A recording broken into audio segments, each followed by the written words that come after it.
ঘোষণা হয়ে গেল আগামী ফেব্রুয়ারি 2026-এর টি-20 ওয়ার্ল্ড কাপের ভারতীয় দল।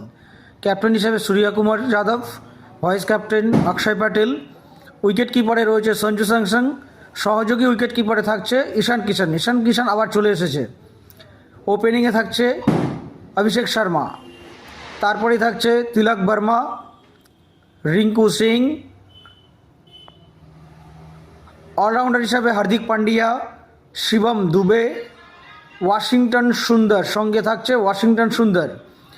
স্পিনে থাকছে চায়নাম্যান কুলদীপ যাদব এবং জাদুর ভেলকিতে বরুণ চক্রবর্তী।